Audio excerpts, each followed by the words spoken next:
महिला नागा का वो शरीर का हिस्सा क्यों काट दिया जाता है?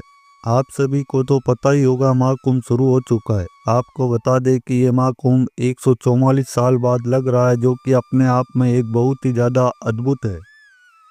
महाकुंभ का मेला आप से पहले आपकी 3 पीढ़ी के लोग ही देख पाए थे, और आपके आने वाले समय में आपकी 3 पीढ़ी के बाद ही इस मेले को देख पाएंगे।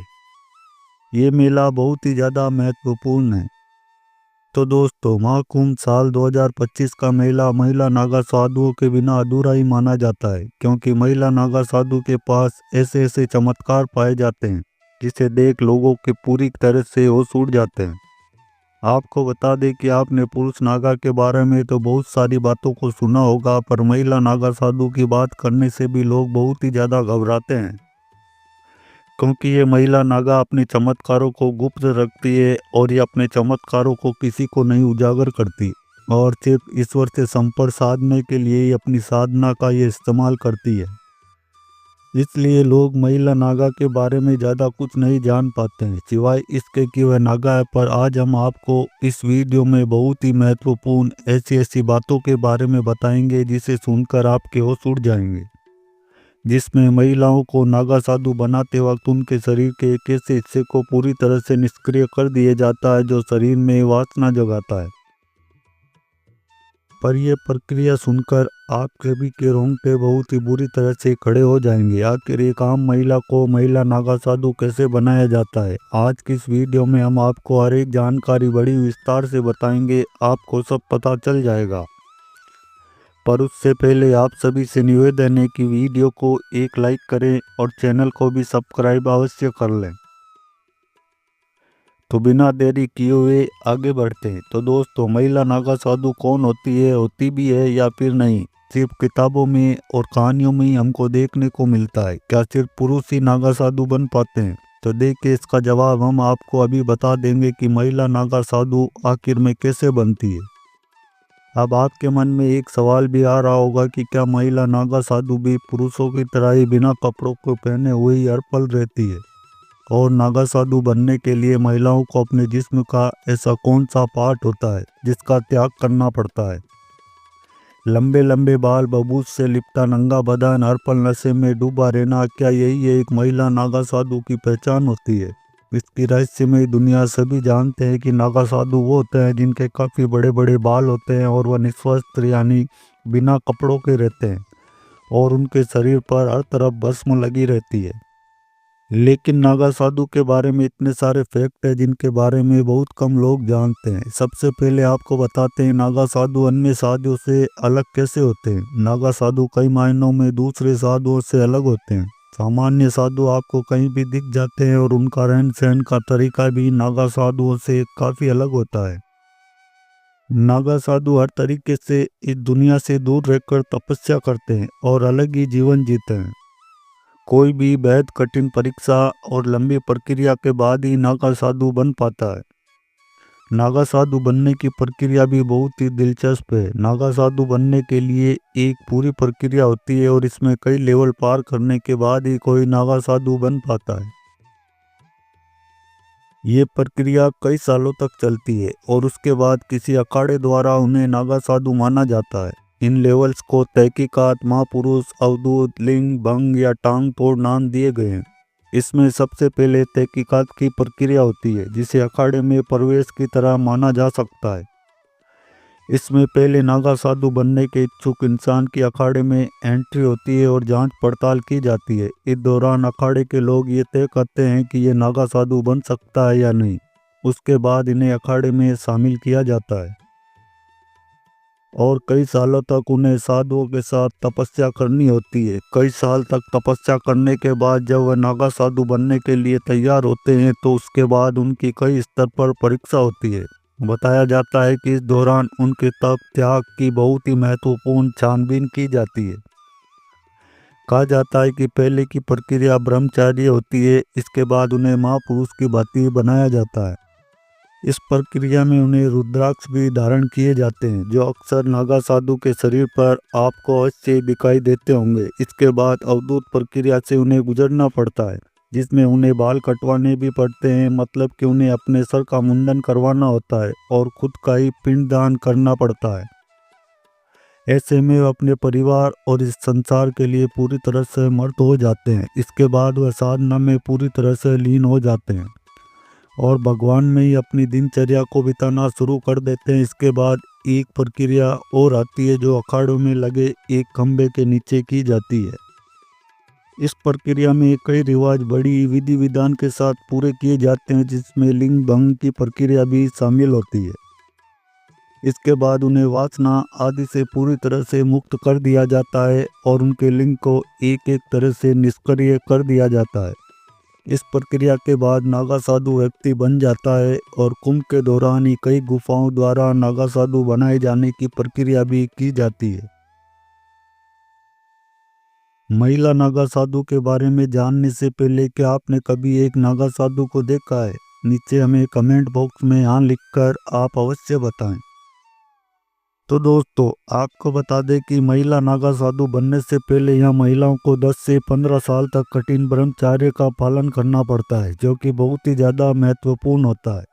इसके बाद अगर इन महिलाओं के गुरु इस बात से संतुष्ट हो जाते हैं कि महिला पूरी तरह से ब्रह्मचर्य का पालन कर सकती है, तभी उसे दीक्षा प्रदान की जाती है। तो दोस्तों, कहा जाता है कि नागा साधु बनने के लिए अपने मन में दृढ़ इच्छा शक्ति और संन्यास जीवन जीने की पूरी प्रबल इच्छा होना बहुत ही ज़्यादा आवश्यक है। महिला नागा सन्यासी बनने से पहले अखाड़े के साधु संत उसे महिला के घर के परिवार पर और उसके पिछले जन्म की जांच पड़ताल करने के लिए अवश्य ही जाते हैं।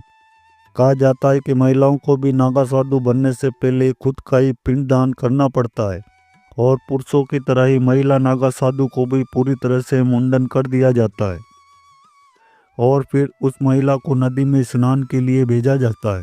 महिला नागा सन्यासिन पूरा दिन भगवान का जाप करती रहती है और सुबह सुबह जल्दी उठकर शिव जी का जाप करती है। इसके बाद दोपहर में भोजन करने के बाद फिर से शिव जी का जाप करती है और शाम को सोती है। अखाड़े में महिला साधुओं को पूरा सम्मान दिया जाता है। जब महिला नागा सन्यासी पूरी तरह से बन जाती है तो अखाड़े के सभी साधु संत उस महिला को माता कहकर बुलाते हैं। साथ ही सन्यासी बनने से पहले महिला को ये साबित करना होता है कि उसका अपने परिवार और समाज से अब कोई मोह नहीं रहा है। इस बात की संतुष्टि करने के बाद ही आचार्य महिला को दीक्षा देते हैं। आपको बता दें कि महिला साध्वी को पूरी तरह से नग्न अवस्था में रहने की इजाज़त नहीं है। वह एक शरीर पर भगवा कपड़ा लपेट कर रहती है। ठंड हो या फिर बरसात हो, हर मौसम में यही एकमात्र उनकी पोशाक है। तीर्थों में भी महिला साधुओं को नग्न स्नान करने की परमिशन नहीं है। आपको जानकर हैरानी होगी कि कई अखाड़ों में नागा साधु की दीक्षा लेने के लिए विदेशी महिलाओं की संख्या काफ़ी अधिक होती है। भारत में जिस तरह नागा साधु इतने कठोर होते हैं और इतनी परेशानियों के बावजूद बिंदास जीवन जीते हैं, इसके पीछे क्या वजह है, ये जानने के लिए बाहर के लोगों में काफ़ी दिलचस्पी होती है। यही वजह है कि कुंभ में नेपाल से बहुत सी महिलाएं आती है। इनमें कई साध्वी ऐसी होती है जो गृहस्थ जीवन को त्याग कर साध्वी बन गई होती है। जूना अखाड़े में इस तरह की कई साध्वी है। इसके अलावा जर्मनी, मॉस्को, अमेरिका समेत अन्य देशों की महिलाएं भी साधु बन जाती है। इनमें तो कई ऐसी होती है जो बिल्कुल यंग है, जो पढ़ी लिखी होती है। सच कहूँ तो इन्हें हरि भजन के अलावा इस दुनिया में और कोई भी चीज़ रास नहीं आती है। ये अन्य किसी से कोई मतलब नहीं रखती। ये सभी साध्वी अखाड़ा के नियमों के मुताबिक ही पहनावा और तिलक से अपना श्रृंगार करती है और प्रभु भजन में लीन रहती है। तो दोस्तों, अब जो हम आपको बताने जा रहे हैं वह काफ़ी हैरान कर देने वाली बात है। क्या कभी आपने सोचा है कि आखिर ये लोग या महिला नागा साधु सिर्फ कुंभ मेले में ही क्यों दिखाई देते हैं, लेकिन इसके अलावा इतने वर्षों तक वह आखिर कहाँ पर रहते हैं और कैसे रहते हैं? शायद ही आप में से किसी ने इस बात पर कभी गौर किया होगा। आपको बता दें कि नागा साधु हमेशा तपस्या में ही पूरी तरह से लीन होते हैं, क्योंकि ये अपने आप को बहुत ही शक्तिशाली बना लेते हैं। वह साधना के लिए अखाड़ों को छोड़ देते हैं और कंदरा में पूरी तरह से चले जाते हैं। कंदरा का मतलब होता है पर्वतों में मौजूद सुरंग। इसमें भी कई तरह के नागा साधु पाए जाते हैं और जगह के नाम पर उनके नाम होते हैं। जैसे पर्वतों में रहने वाले नागा साधु को पर्वतागिरी, नगर में रहने वाले साधु को पुरी, जंगल में रहने वाले साधु को अनन्य कहा जाता है। ये अलग अलग जगहों पर रहते हैं। माना जाता है कि कुंभ से पहले और कुंभ के बाद नागा सन्यासी हिमालय और अन्य पहाड़ों और जंगलों की गुफाओं में बैठकर तपस्या में लीन हो जाते हैं। ये आमतौर पर एक गुफा में कुछ साल रहते हैं और फिर दूसरी गुफा में चले जाते हैं। किसी को मालूम नहीं होता कि इन दिनों कहाँ हैं और क्या कर रहे होंगे। कई बार बहुत से नागा बाबा इन दिनों सन्यासी वस्त्र भी धारण कर अलग अलग जगहों पर घूमने लगते हैं और वहीं कुछ निर्वस्त्र बाबा गुप्त जगहों में जाकर तपस्या करने लगते हैं। इस दौरान वे जड़ी बूटी और कंदमूल पौधे के साथ जंगलों और पहाड़ों पर होने वाले खाने की चीज़ों से अपना पेट भरते हैं व घूमते फिरते रहते हैं। लेकिन ये सब इतने सीक्रेट तरीके से होता है कि किसी को पता भी नहीं चलता। कुछ नागा साधु झुंड में निकलते हैं तो कुछ अकेले ही यात्रा करते हैं। कई बार ये जिस तरफ गुफाओं में बैठते हैं कई दिनों तक भूखे प्यासे भी बैठे रह जाते हैं। अब आप सोच रहे होंगे कि जब ये नागा साधु अपनी पहचान छुपाकर इधर उधर भ्रमण करते हैं तो फिर ये करिश्माई तरीके से कुंभ में कैसे नजर आते हैं? कौन देता है उन्हें इस बात की जानकारी? तो दोस्तों यही तो राज है। दरअसल हर अखाड़े में एक कोतवाल भी पाया जाता है। जब दीक्षा पूरी हो जाती है उसके बाद नागा साधु अखाड़ा छोड़ साधना करने जंगल या फिर पहाड़ों के बीच में चले जाते हैं। तो ये कोतवाल नागा साधुओं और अखाड़े के बीच की कड़ी का बहुत ही महत्वपूर्ण काम करता है। जब कभी कुंभ और अर्ध कुंभ जैसी महापर्व चल रहे होते हैं तो ये नागा साधु कोतवाल की सूचना पर वहाँ रहस्यमय तरीके से पहुँच जाते हैं। हालांकि ये किसी को नहीं मालूम है कि उन्हें ये कैसे सूचना मिलती है कि कुंभ कहाँ हो रहा है और कब हो रहा है।